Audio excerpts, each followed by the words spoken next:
कभी कभी जीवन के सफ़र में कुछ हादसे हो जाते हैं, कुछ लोग मिल जाते हैं जो ज़िंदगी की पूरी सोच को बदल देते हैं, मायने बदल देते हैं। ऐसी एक कहानी है एक टैक्सी ड्राइवर की। मैं ओला चलाता हूँ, ज़्यादातर नाइट शिफ्ट करता हूँ। पिछले हफ्ते रात 11 बजे एक बुजुर्ग को उठाया। सफ़ेद पंजाबी धोती, आंखों में थकान, लेकिन आवाज़ में अजीब सा कॉन्फिडेंस। गाड़ी में बैठते ही बोले, आज रात मुझे 5 जगहों पर ले चलना होगा तुम्हें। मैं तुम्हें 5,000 रुपये दूंगा, वो भी नगद, लेकिन अंत तक कारण मत पूछना। यह कहकर मेरी तरफ एक कागज आगे बढ़ाया। उस पर 5 पते लिखे थे। पहला पड़ाव, दक्षिण कोलकाता का एक पुराना घर। वहां गया, मैंने गाड़ी रोकी। वो उतरे नहीं, सिर्फ खिड़की से शीशा नीचे करके देखते रहे। 10 मिनट तक कोई नहीं बोला।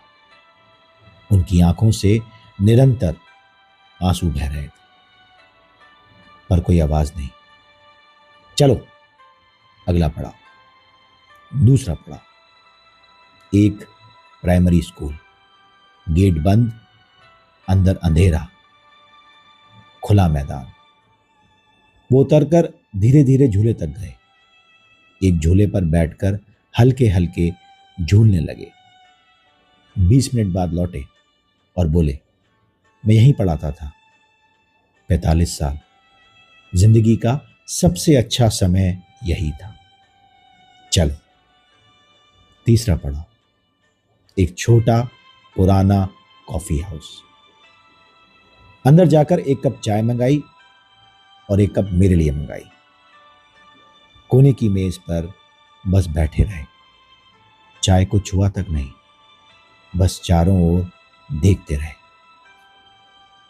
15 मिनट बाद हल्के से मुस्कुराए और बोले, यही मेरी और मिताली की पहली मुलाकात हुई थी 1969 में। मिताली उनकी पत्नी। चौथा पड़ाव, निमतला शमशान घाट। वे उतरे, चिता जल रही थी। उसके सामने खड़े होकर कुछ बोलते रहे। मैं सुन नहीं पाया, पर जब लौटे तो आंखें लाल थी। धीरे से बोले, आज 3 साल हो गए उसे गए। पांचवा पड़ाव, एक बड़ा सा प्राइवेट अस्पताल। गाड़ी पार्क करने को कहा और मेरी ओर देखा। मेरे हाथ में पैसों से भरा लिफाफा रखा और बोले, अब कारण बताता हूं कि मैं यहां क्यों हूं। मुझे 4थे स्टेज का कैंसर है और डॉक्टर ने कहा है कि मैं शायद कुछ दिन या कुछ हफ्ते, बस इतना ही जीऊंगा। इसीलिए आज मैं अपनी पूरी जिंदगी को आखिरी बार देखना चाहता था। मेरी आंखों में अब आंसू थे।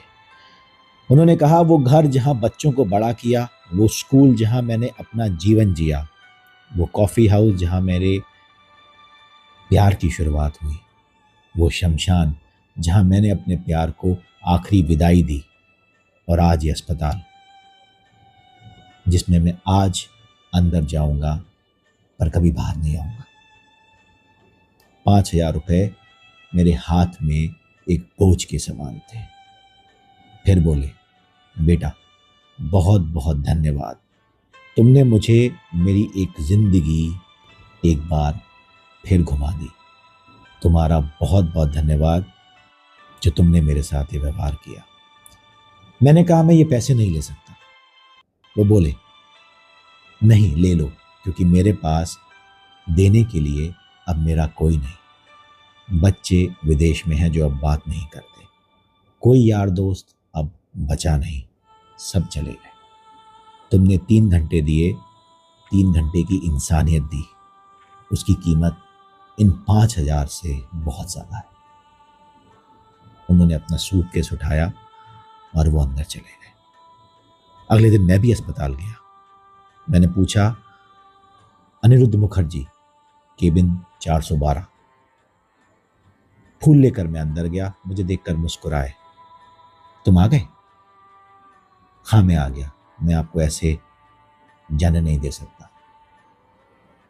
मैं रोज जाने लगा, कभी चाय लेकर, कभी अखबार लेकर, कभी फल लेकर। बस उनके सामने जाता और चुपचाप बैठा रहता।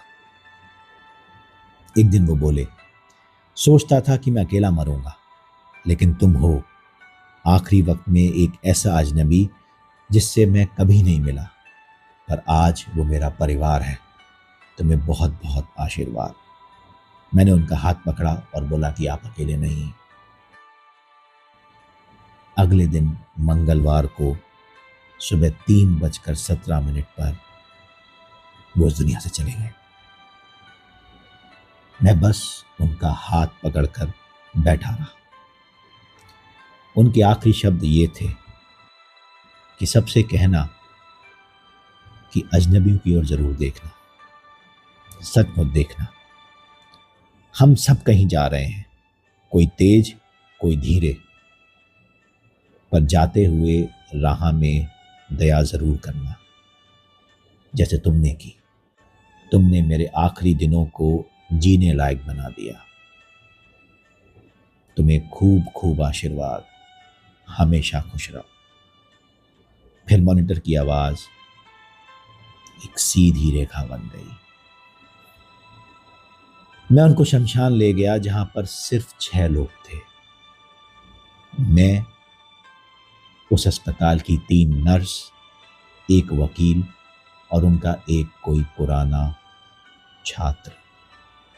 45 साल की शिक्षकी,